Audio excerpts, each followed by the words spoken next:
Hello and good morning to everyone. Welcome very much to our first webinar of October. Summer is definitely over, as I'm sure you can tell with the rain outside. I'm really pleased that everyone can join us this morning, and apologies for the slightly delayed start. We do want to try and make sure that as many people can come on as possible, and there's always one or two technical issues when you try to log on, as I'm sure some of you are aware. So my name is Natasha Priya-Cannon. I am the Managing Director for In-House Recruitment, and we run a host of events like these. We do webinars, breakfasts, awards, dinners, etc. And we're really pleased for today's webinar to be joined by prospects who are able to offer us this insight into social mobility at early career level. It's a hugely popular topic at the moment, as you can see with the people, and those of you that are online at the moment. And there's lots of questions that I know you guys answered, that you wanted answered when you signed up to this event. So we're going to try and get through as many of those as possible. So today's webinar is all about maximising social mobility at early career level. As I said, it's a very hot topic in the industry, and especially being linked through with sort of diversity and inclusion at that level, and the skills shortage as well. So I'm really excited to be joined by Chris Ree from Prospects, and he's going to be our speaker and presenter for the next 30 minutes or so. Before we get underway, some of you may have noticed already or be used to these kind of webinars. If you do have any questions throughout the webinar, please do feel free. On the right-hand side of your screen, there's an option to type in questions. You can also like these questions if you don't want to ask one yourself, but if it's already been asked, you can like it like you would in Facebook, and it goes up the line for you. So we can get through those questions at the end of Chris's presentation. So we won't be asking them throughout Chris's slides. He'll speak on for 30 minutes or so, and then we'll get stuck into those questions. So do feel free to pop any of those on when you have the need to. So without further ado, you don't want to listen to me. Please let me introduce Chris Ree from Prospects.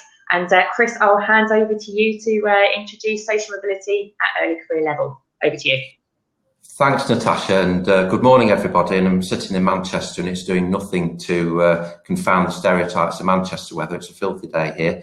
We're going to talk about social mobility. I'm from Prospects, and we are the university agency responsible for graduate employability. And some of you may well be familiar with what we do. The Prospects AC UK is our student and graduate careers guidance and job opportunity site. But we also do a wealth of research and labour market intelligence, particularly looking into things like graduate destinations. So we produce what the graduates do, which is the survey of where graduates go, what they work as, etc. And I suppose issues like social mobility intersect with issues generally around graduates and university and recruitment and so on. And it's a massive subject. I mean, that's an obvious thing to say. And it's a very challenging subject. I mean, you could have a whole session on, what is social mobility, why it's important, the history of it, and its characteristics. But for the purposes of this time this morning, we're going to look at some of the sort of structural aspects of social mobility, and then look at the application of it and the relevance of it to what recruiters do. So we have a practitioner interest in this, and we are a recruiter. We're an SME, so we're probably, you might say, we're not a graduate recruiter, but we are a recruiter of graduates. So the SME agenda is important to us, and the social mobility one is, although, to be candid, we've not approached it in a structural way. So I don't have, from a practitioner recruiter point of view, a great deal of experience with some of these techniques and so on, but we are interested and we're learning about it too. But what we do have is access to a lot of general knowledge and information. So I think we'll start with a definition. Like all good definitions, and this appears on Wikipedia and elsewhere, this is what social mobility is defined as, broadly speaking, and I think it will do for us for the purposes of this discussion this morning. It is about movement, individuals, families, households within society. Just to sort of take a step back slightly, obviously when we think of social mobility and its importance as a social issue and a political issue and an economic issue, It's thought of in terms of advancement, but it's important to remember actually social mobility can be a downward trajectory as well as an upward one. But where there's discussion and debate around it as an issue, it is about the extent to which it is providing upward and forward trajectory. I think it's right to say that within society, the years following 1945, probably up to the 1970s, were characterised by a lot of fluidity and dynamism in social mobility. I think it's right to say social mobility had never been such a positive dynamic in that period. And those days, of course, coincided with lots of other political and economic factors, like periods of relatively full employment, investment in infrastructure and education, etc. And things have changed a lot in the time since then. And for many younger people now, entering university, entering college, going to school, getting jobs, the future is going to be characterised by relative precariousness in employment, debt, tuition fees, difficulties in getting onto the property ladder, etc. So there's lots of large meta-structural factors informing social mobility. And this is why most experts and commentators agree that there is actually a crisis in social mobility in the country at large. Now, it's important to say in graduate recruitment and early careers recruitment and attraction, I don't think it's right to call it a crisis, although there are issues, but you can't separate those two worlds anyway. So we operate within the larger society social construct. And there's a lot of research to suggest that there are big problems with social mobility. A really important organisation and agency in this broad area of activity is the Sutton Trust. And they produce a lot of incredibly useful research and surveys and analysis. Their Elitist Britain report from, I think it was published in July this year, so very, very recent, looked at the composition of the elite. And by elite, it broadly means people occupying senior positions in top jobs in things like the judiciary, armed forces, civil service, the media, financial industry, banking, etc. And it described the picture in quite stark terms, how power structure is dominated by a very, very narrow section of the population. The preponderance of people who went to independent schools, the minority in the population, but constituting large sections of the elite. And actually, this isn't a recent phenomenon. I mean, some people, this might be stretching in the definitions to some extent, but I mean, there's some commentators think that Britain's had a problem with social mobility for almost 1,000 years, something that probably came over the Normans. So this is not a general agreement that things are certainly not improving, if not getting worse. University and the connection with the graduate labour market, they picked up on that. I mean, I'd say this is a really comprehensive report. It's fascinating, and we can't do it justice in the time we've got now, but I'd really urge you to read and digest it, because it's an amazing picture of the state of things in the UK at the moment. It is frankly quite sobering. But it certainly talks about the type of university and the university people go to does influence opportunities in the job market. And they're quite explicit about this. From their research, they say that graduates of higher ranked universities are those that sit high up in the league tables. People who go to those universities tend to have better opportunities at the higher end of the graduate labour market. And we'll look in more depth and detail shortly about that, how this works in practice. The Social Mobility Commission, and they work in partnership very often with the Sutton Trust and others, their State of the Nation report this year, or survey in the last 12 months, used words like stagnant and inequality being entrenched in Britain, urging the government to take immediate action to close what they describe as the privilege gap. So there are huge structural issues at the moment with social mobility, and it exercises all governments. And I mean, all governments would claim and go some way to addressing this problem. They would agree that there are issues that need addressing. The actual way in which those issues are addressed obviously changes depending on the complexion of the government. And finally, as a sort of an overview, we partnered actually with this organisation, another really useful and interesting body. It's a charity called Reclaim. They're based in Manchester, but they've got a national remit. But interestingly, I mean, their take on social mobility, on diversity, on accessibility, etc., is class-based. It's not using other denominators primarily. It's using class as a common factor. So they work within working class communities in say, starting in Manchester, but certainly elsewhere in the country, and with universities and employers on leadership programs for young working class kids, to encourage them to apply for universities, and sometimes to apply to university in the first place, or certainly to apply to universities that they might otherwise feel excluded from or inhibited from applying to. And they also work with employers on development and transition programs. But their research time and time again suggests that, I mean, and it's an obvious point to make, that people from what we might call disadvantaged communities compared to those from advantaged communities struggle to get on in university and struggle to get into the labour market compared to their more advantaged peers. And what they also do a lot of work around, and this is becoming quite common in universities themselves, and it's very pertinent, it's not just about the getting in to university, although that's a huge area of activity and a big challenge. It's actually what happens to students from these sorts of backgrounds when they get to university, and it's the extent to which they feel comfortable, able, confident, access to networks and so forth. So there's a lot of work increasingly being done around that. And again, we'll come back to that in more depth and detail later on. The movement as well of graduates. This is a crucial part of this debate and many others. We've done a lot of research around graduate migration.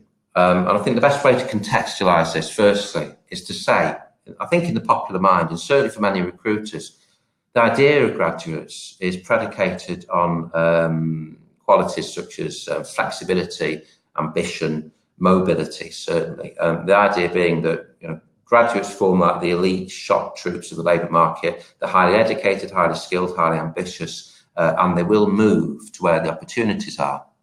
When actually, the reality is very, very different. So what I just want to do for a moment is introduce some of our structures and insights into this particular area of debate, looking at graduates and where they go and where they don't go. So we've taken what we're about to look at from the Delhi survey, which is a destination to believers from higher education, which is the annual, or was the annual, national survey of where graduates go and where they work and what they do. And many of you will be familiar with this, and you'll know also that it's being replaced by something called graduate outcomes. And Delhi was an annual survey, and graduate outcomes, which hasn't been published yet because the research is still going on, will look at graduates 15 months after graduation rather than the 6 months that Delhi looked at. Anyway, this is the data we've got at the moment, and we categorise graduate migration by 4 types. We identified so-called loyals, and they're people who were born, brought up, educated, i.e. went to university, and now work in the same place. And by place we mean region, so the national region, Northwest, Yorkshire, Humberside, Northeast, London, Southeast, etc. They constitute 45% of the total graduate cohort. We identified returners, and these are self-explanatory, so I won't labour the point. So returners who went home after studying away, so they left the home region and returned to it. Then incomers, and these are people who are working in a region that they neither lived in, born, brought up in, or went to university in. And they constitute 18%. And finally, people who went to university, liked it so much, or had good, strong reasons to stay there, that's 13% of all graduates. So anybody in this audience right now who went to university will be able to place themselves in one of these groups. And I am actually a stayer, having loved Manchester so much, I never wanted to leave it. Now, incomers, they are the group that I think many people want graduates to be. They're the ones who, let's say, they go away to university and then they see a fantastic opportunity in another city, very often London, because that is where the largest incomer populations are, and they move there. But of course, the reality is very, very different. Actually, 69% of graduates, based on these calculations, have either never left or have returned to their home region. So that means that actually graduates are very, very local. And that has huge implications for recruitment generally, but it has particular implications for social mobility. And we'll look at those now. These are just two contrasts, and there are many others that we could make, but these give quite a good picture. When we look at white males from highest participation backgrounds, and high participation means communities, areas, cultures, family groups, etc., where going to university is the norm. It's where most people go to university, where parents have generally gone to university and it gets handed on to the kids, where there are networks of participation, and it's expected that you will probably go to university. So highest participant white males, if you remember back to the previous slide, the incomers, much higher levels, more than a quarter of graduates of this category are those who will move for work, very often, as I mentioned, to London, probably to work for blue chip recruiters, probably in law, in financial services, etc., consultancy. The loyals group, those who have never left their home region, is much lower. So I want to bear those in mind when we now look at the contrasting category, which is lowest participation background, BAME females. There are many more loyals, far fewer incomers in these groups. And this is not necessarily a cause and effect phenomenon, but I think it's quite striking. It means that generally speaking, people from low participation backgrounds, people from BAME communities, generally working class communities, are less likely, firstly, to move away to go to university. And if they do, less likely to move on from there to work in other places. So that sort of sense of community and localness is very, very important in terms of graduate migration. Now, what this means for recruiters, and it's kind of obvious, but I just want to pause and think about this. It comes down to, before we even look at how to recruit in and around the social mobility agenda, it's actually where you recruit. Having worked for many years in this industry, it's a long time since I've heard a recruiter say, and I have heard this in the past, and many of you will have heard the same, we recruit the best graduates from the top universities. We are only interested in the creme de la creme, the elite, etc. That used to be said quite explicitly, and obviously times have changed for the better since then. However, it's possible that that thinking and that mindset still persists, because actually, when looking at these figures and thinking about what we know about graduates' propensity or lack of it for moving, it means that universities, many of them, are very, very local institutions. Just thinking anecdotally, really, in Manchester, and this isn't a scientific assessment, but it's striking. If you spend some time standing outside the campus at the University of Manchester, you hear accents from all over the country and different regions. And a lot of people from the south of England, people who've moved up here to go to university. And you hear Mancunian accents as well. If you go about half a mile up the road outside Manchester Met, you hear a lot more local accents. It's a much more local community, a local cohort. And there are many universities around the country like this. They're not just the university of, they are the university for Manchester, for Birmingham, for Leeds, for Newcastle, for Sheffield. And certainly, say in London, like London South Bank and University of East London and Westminster, their student communities are from postcodes clustered around the campuses. They're very, very locally focused, not exclusively, not entirely, not 100%, but predominantly. And many of the ones in London certainly are predominantly BAME institutions as well.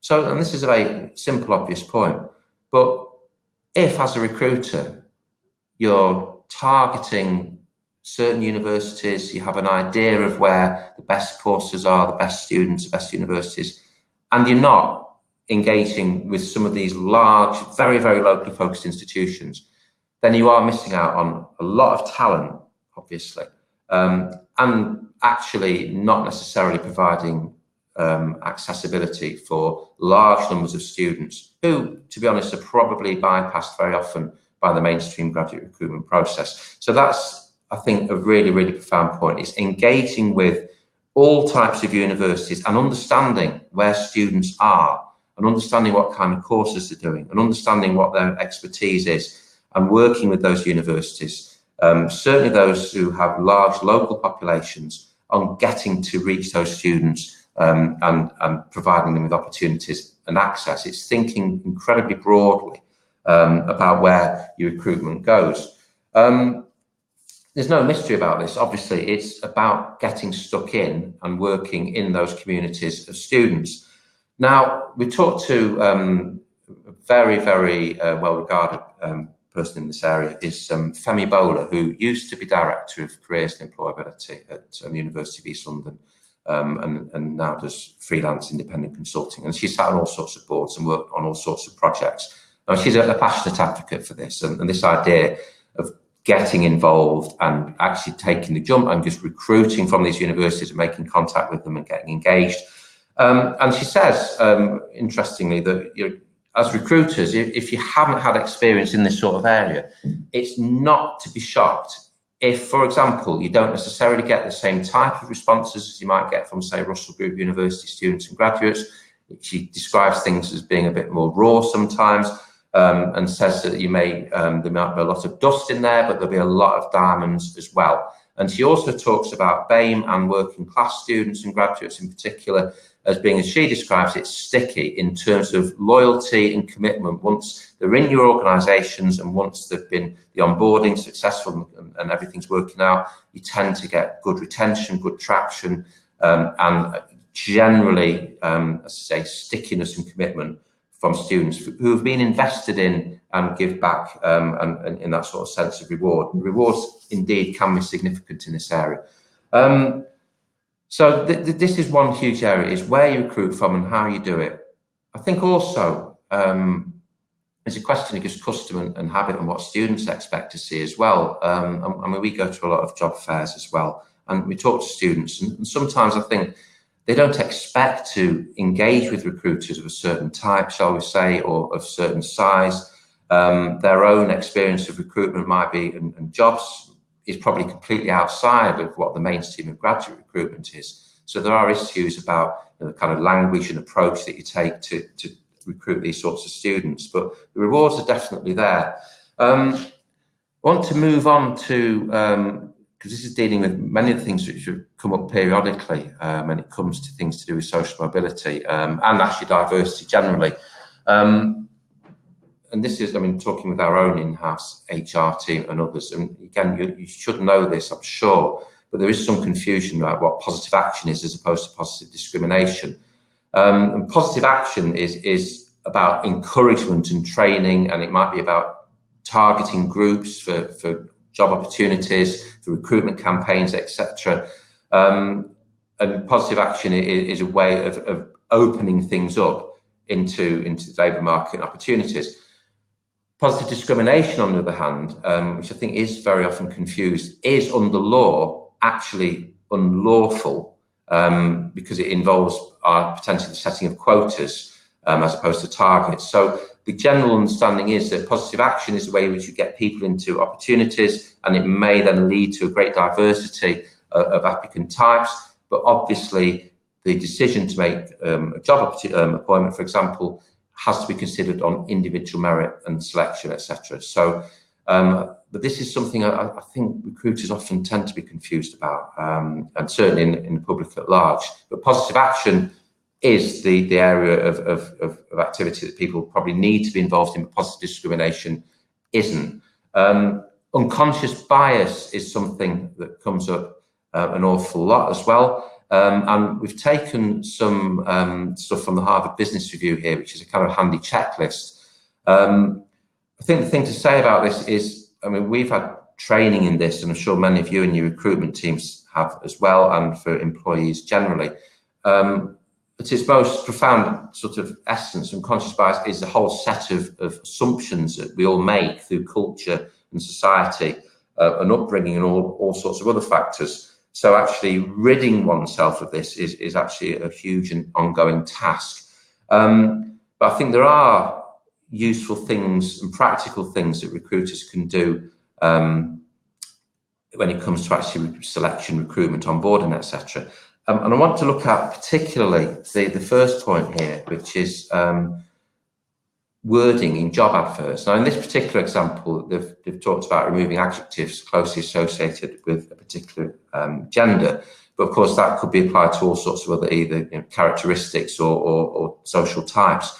But I want to think about the language that we use generally around graduate recruitment.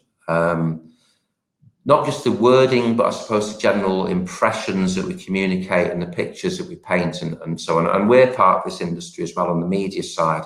And I think back over the years to the language that we've used around get the job of the career of your dreams, your ideal career, be the best you can be, fulfill everything, which are all like positive, dynamic, encouraging sorts of terms and lots of positive language.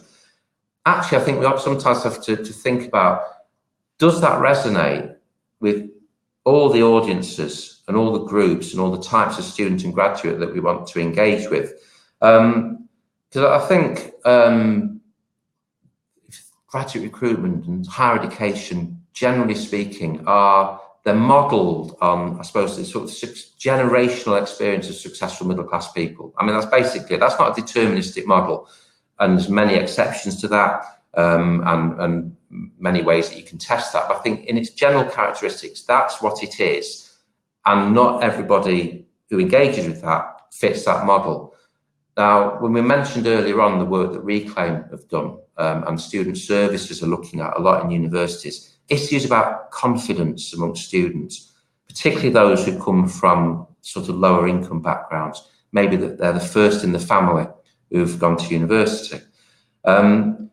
What does that sort of high octane language mean to them when it comes to graduate recruitment? Very often it can be something that puts them off. You think, well, actually, I'm not like that, or I don't have experiences in my life or my family or work experience which corresponds with that. It's not necessarily going to reach everybody in the right way. So I think how we actually write job adverts, how we talk about graduate recruitment generally, the language, the visuals, the imagery that we use, because I think the industry and the media side of it has done a very, very good job over the last 10, 20 years, say, in being conscious of things to do with gender, with ethnicity, sexuality, etc. I think issues to do with class are probably the next frontier that need to be addressed and thought about. Things like, words like ambitious, driven, powerful communicator. And not everybody who's fantastically qualified for the kind of jobs that are advertised with that terminology will respond to that sort of terminology, or it won't resonate with them. And as I say, there might be inhibiting factors. Because you think about the experiences of many people at university, those who maybe lack confidence, the idea of your face not fitting, or the way you dress or the way you talk isn't necessarily aligned with the world that you're going into.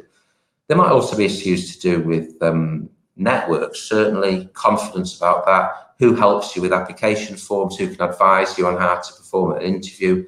And when we also remember that prior to university, in schools and colleges, there's no wholesale comprehensive careers advice and guidance. So many students are actually finding their own way into this world.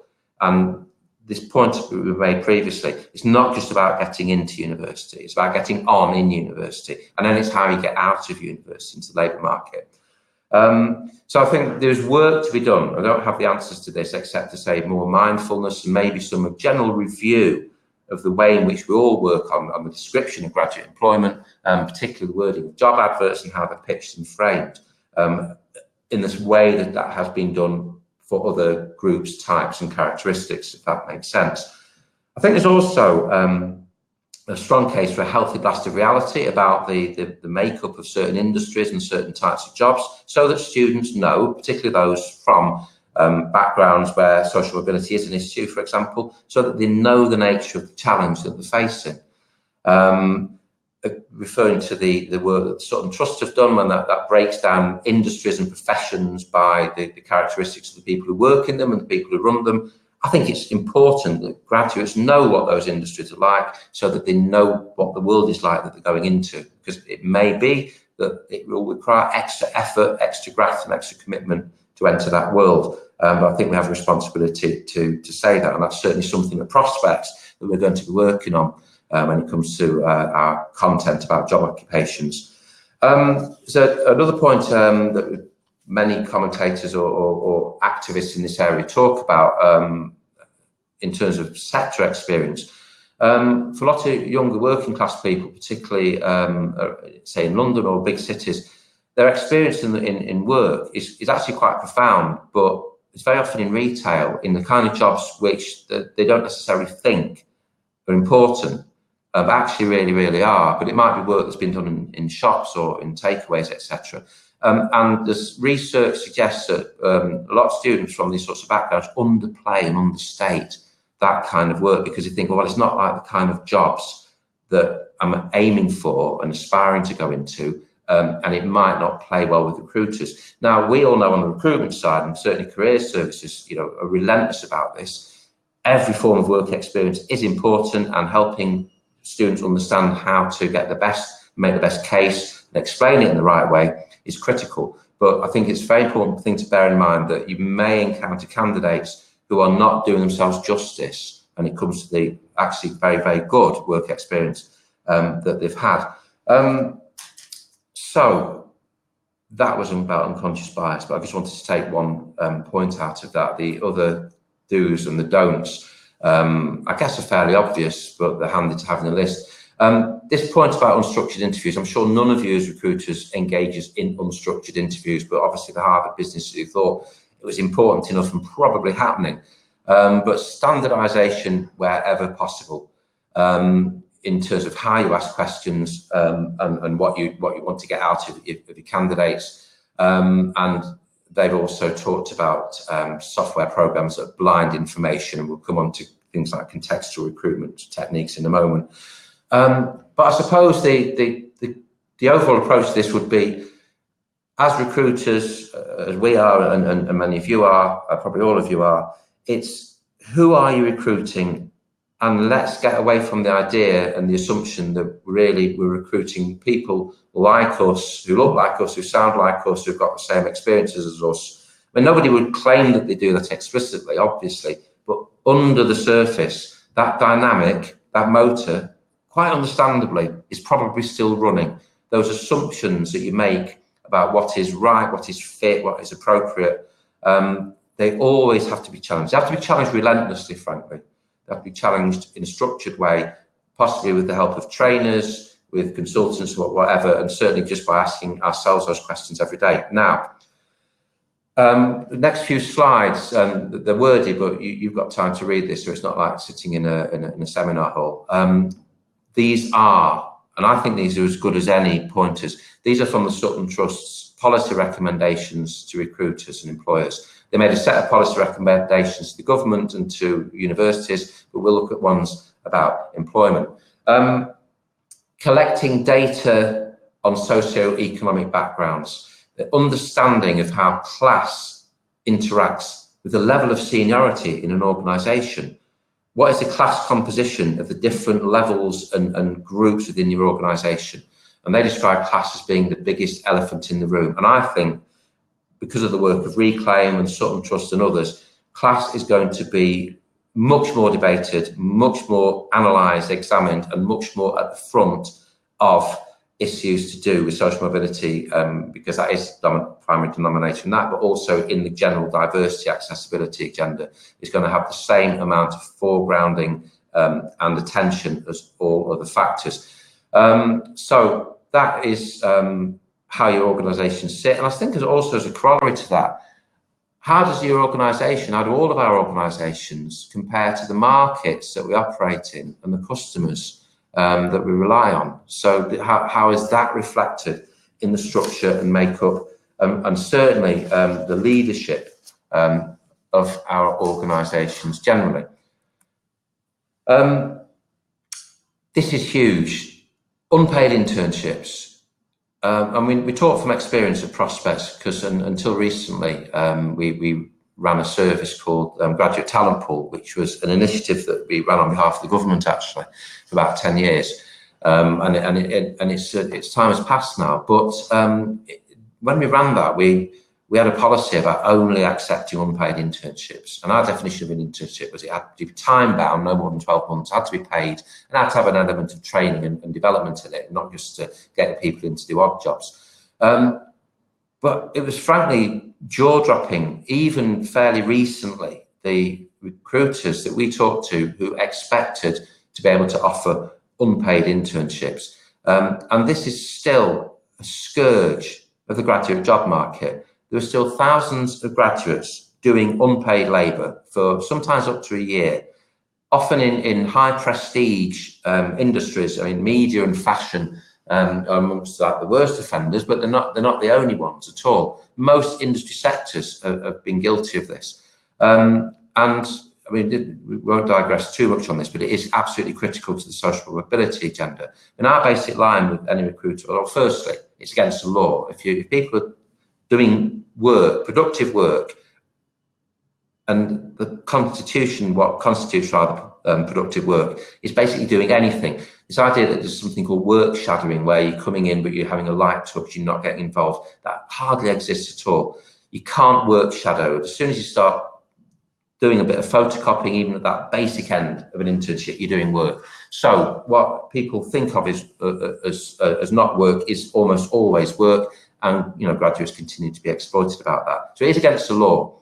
But secondly, it's got a terrible negative effect on social mobility, because the basic argument is, correctly, anybody who can afford to work in central London unpaid for 12 months doesn't have an history of social mobility, and therefore they are gaining privileged entry to opportunities, to jobs, to industry sectors, to professions. They're getting astonishingly privileged benefits for the CVs, etc., general experience and development. And that is shutting the door on thousands of graduates who just cannot afford to do that. So this culture, this expectation, and it still exists in spite of the work that we did in Graduate Talent Pool, in spite of what the government says about it, although there's actually no legislation against unpaid internships, but there probably will be before too long, we all hope. Despite the work of organisations like the Sutton Trust and Interns Aware, there's still a huge problem. So this has to be eradicated. So all graduates should have access to, if internships are being offered, well paid, at least national minimum wage, but frankly, even that is a bit of a cop-out, because you're setting a base level of expectation. An internship should be a desirable commodity that people apply for in a structured way, and is paid well enough that people can live on while they do it and gain experience. So financial barriers leading to entry into industries and sectors, this is a massive problem that is still some way from being resolved, but we've all got a huge part to play in helping that be achieved. In a connection with this, open advertising, not just the network of who you know of on the quiet recruitment, who've got an opportunity coming up, getting the foot through the door. Everybody has to have, I mean, I'm conscious that this is obvious and everybody will be doing this, but these are still huge issues generally in the economy and still in the graduate labour market. So the informal networks have to be opened up. And there has to be equal access to all jobs for all people. Simple as that. Apprenticeships and sort of more flexible provision of training and development. I mean, a couple of years ago, we stopped the must-have a degree requirement. And actually, we have recruited many more school leavers, and we have apprentices now working with us as well. Some of them are degree apprentices on degree apprenticeships, and others not. I think our composition is started to become more flexible and representative, and I think this is only going to develop, because I mean, degree apprenticeships and apprenticeships generally, I think they are evolving. They haven't reached their peak period yet, so I think all of our workforces are going to look different and be composed in a different way in the years to come. I think we have to understand what that means to recruitment, but certainly the accessibility, and also when it comes to things like assistance, helping people move, understanding what your graduate hires from disadvantaged or low income backgrounds, what their general social and personal needs might be, because they will be different from people from middle or upper middle class backgrounds. It's as simple as that. So there may have to be financial incentives or provision or support which you offer them, which you wouldn't normally have to offer. So these are all to do with accessibility and openness. Contextual recruitment practices, I'm not talking from any experience as a practitioner here, because this is not something that we have employed, but I'm aware that there's a huge interest in this, and many of you, I'm guessing, will have some experience of it. I think that the main pioneers in this, I could be wrong, are Rare, and we'll look at their offering in a moment. But the drive for this, as you'll know, will be to give, I suppose, a fair representation of what achievement means. It's understanding the factors and imperatives around disadvantage, around the obvious point that the whole playing field is not level. It's an utterly uneven and tilted playing field, and that depending where you're from, what school you went to, what university you went to, etc., things will be very different for you in life, and certainly in the labour market. The understanding that it measures relative disadvantage and equalises opportunity by looking at all these factors. I've heard this description of it. I don't know whether this bottom point oversimplifies things, but 3 A's at A level from Eton does not represent the same level of achievement as 3 A's at A level from an inner city comprehensive school in special measures.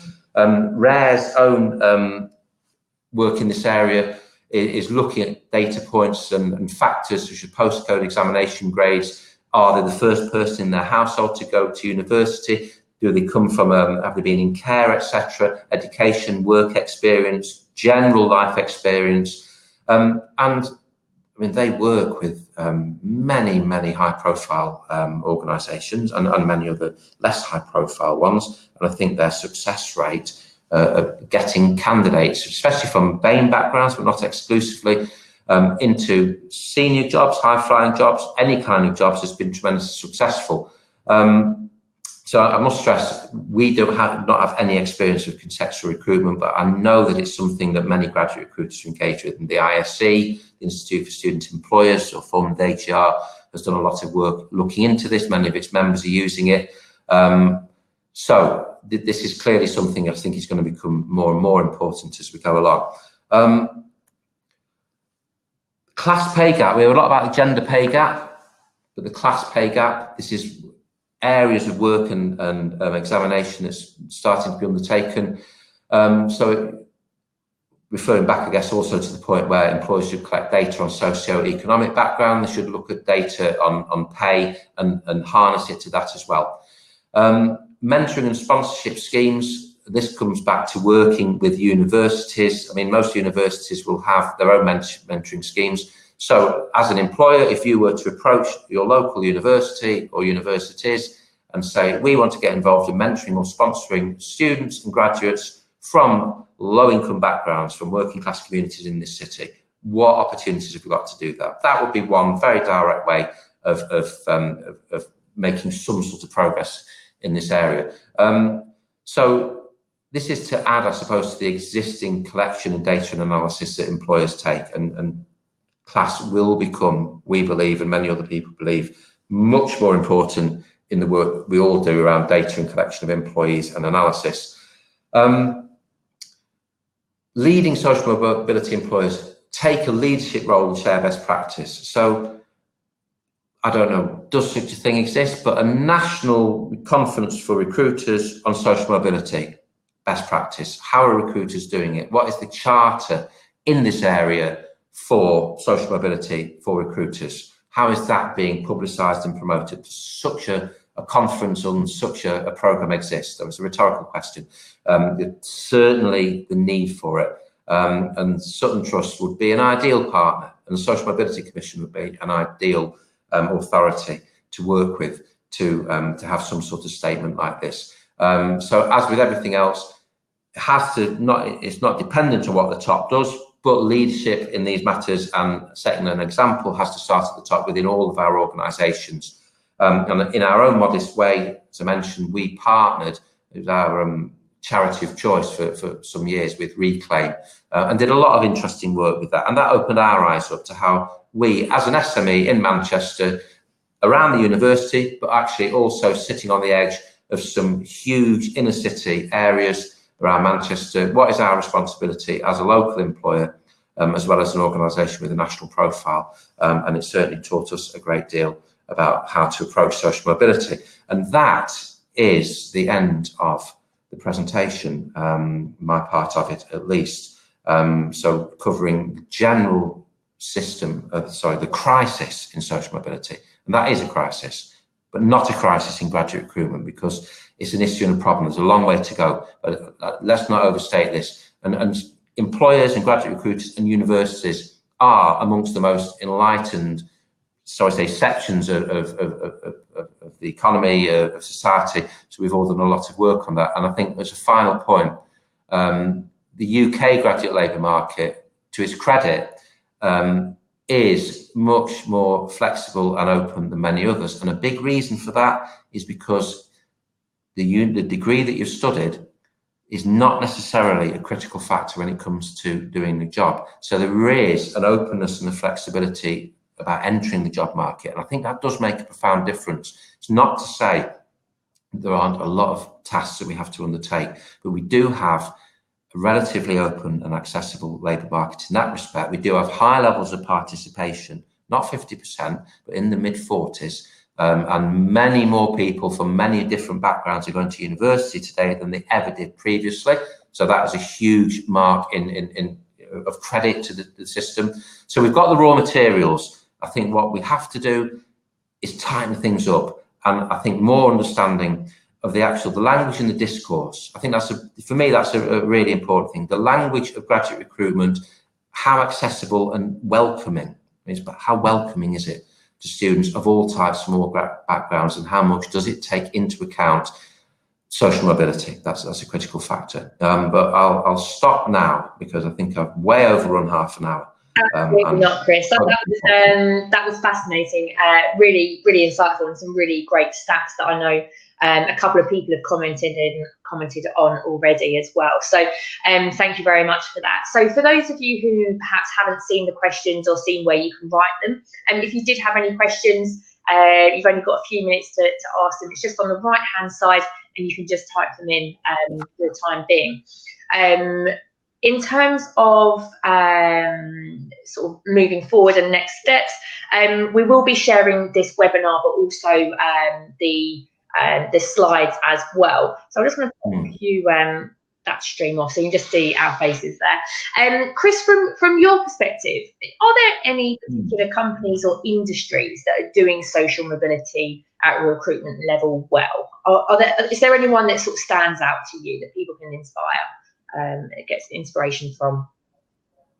That's a really good question. I think all sectors have got pros and cons and strengths and weaknesses. I think it's a bit of a sort of self-fulfilling prophecy. Larger firms and high-profile graduate recruiters with the resources, the prestige, and the wherewithal do this very well to a great extent, not because they have to, but because they can, and they're able to devote the time, the effort, and the resources to doing it. And I think that's where, like, if you think about rare recruitment success, I mean, and they're very upfront about this, that they've got lots of candidates into jobs with high-profile blue-chip recruiters in the city and the legal sector particularly, who probably wouldn't have got into those jobs without their efforts. And that's a testament to the work that, say, an organisation like Rare has done, and the willingness of firms to work with that.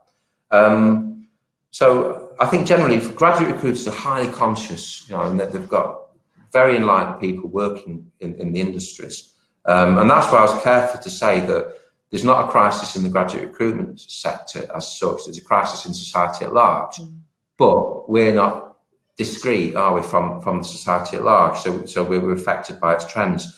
I think in, say, the civil service, in other public sector bodies, and they've, for many years, for decades, the public sector has probably led the way in enlightenment when it comes to issues around diversity, inclusion, accessibility, and certain social mobility.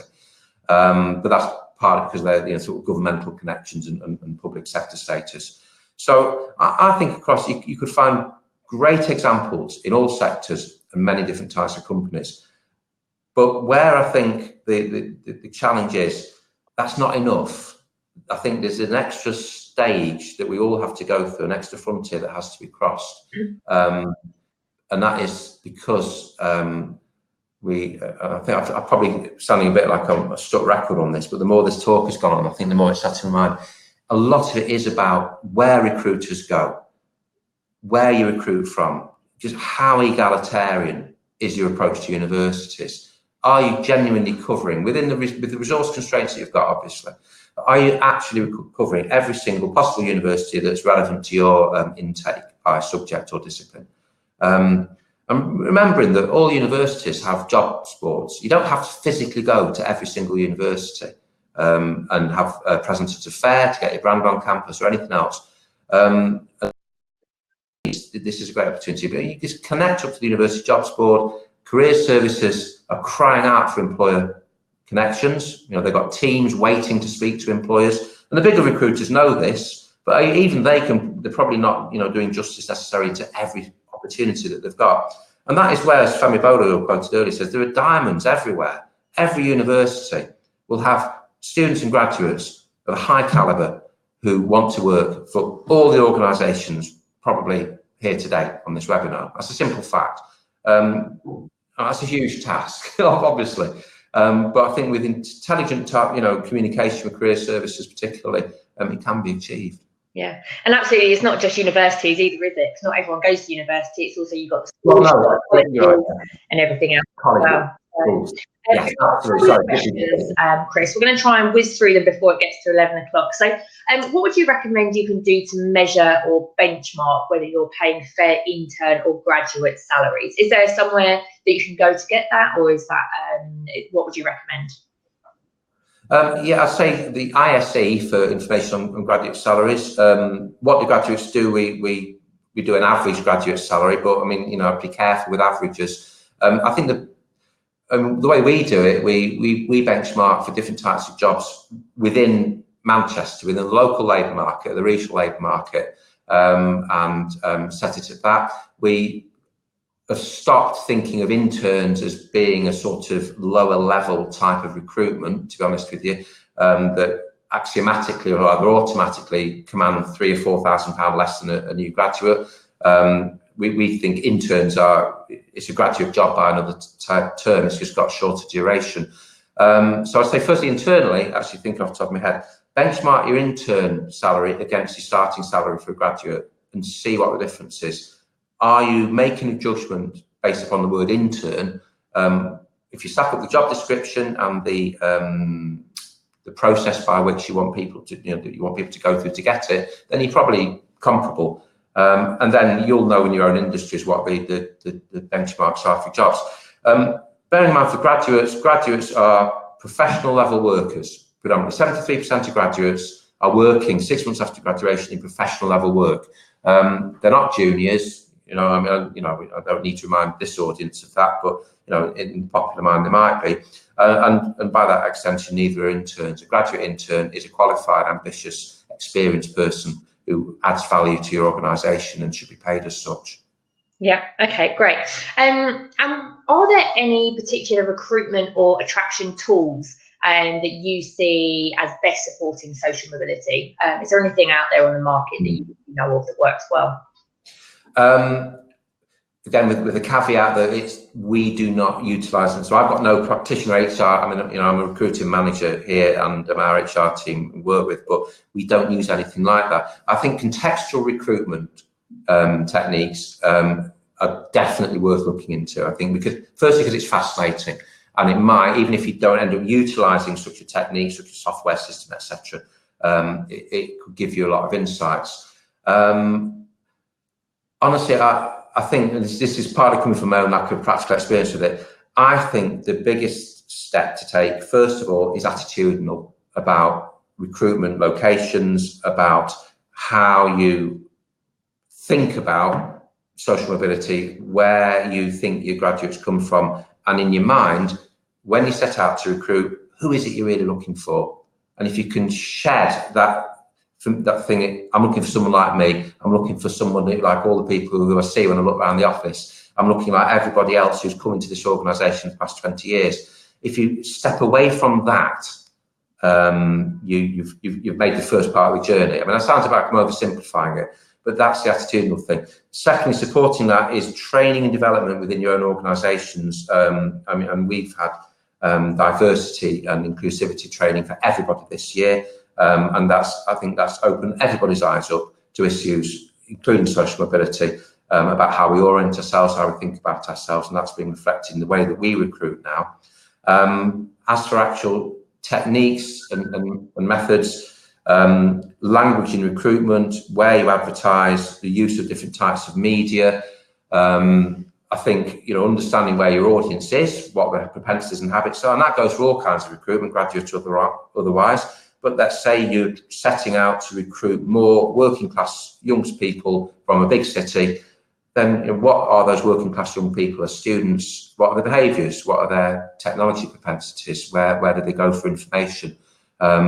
It may not be, as I mentioned this previously in another hobby horse, they may not respond to the language and the imagery, the visuals and the paraphernalia of a certain type of recruitment scheme that works in a Russell Group university, for example. It might require something different, but that's what you have to explore. Great. And just talking about contextual recruitment as well, Yasmin's asked, should there be an external body to determine the objective system of scoring data point to level the meaning of achievement, or do you think that companies and recruiters should develop their own scales?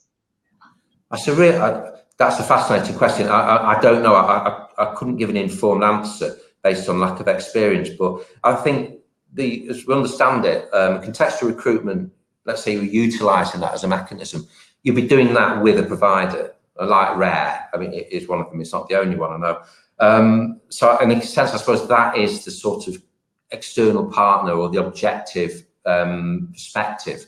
Because I think if I understand it rightly, what sits behind that question would be, it's all that you could take this in-house, you could do it yourself, but would, for example, unconscious bias come into play in the way that you analysed and understood and worked on the data? So I think it's probably, and it would represent going down that route, that contextual route, is a big step. I think it's a big change isn't it, in recruitment practice and habits. So it would have to come with an external partner doing it. I think that this area, although it's been talked about, we're aware of for several years, it's still evolving. I think it's still early days. And I don't think it's comprehensive across industry. I think it was still in that sort of, people talk about blockchain. Is it coming? Is it here? Should we be doing it? It looks very interesting, but we're waiting for everybody to sort of come on board with it. So the extent to which contextual recruitment software is used, I think, is still not 100%. And I think it still requires that sort of, I won't say helping hand, but that assistance in operating it. That's my understanding of it. Okay, great. We are nearly up. We do have a couple of other questions. Sam was around attraction methods for better traction, for social mobility. And I'd probably recommend just getting in touch.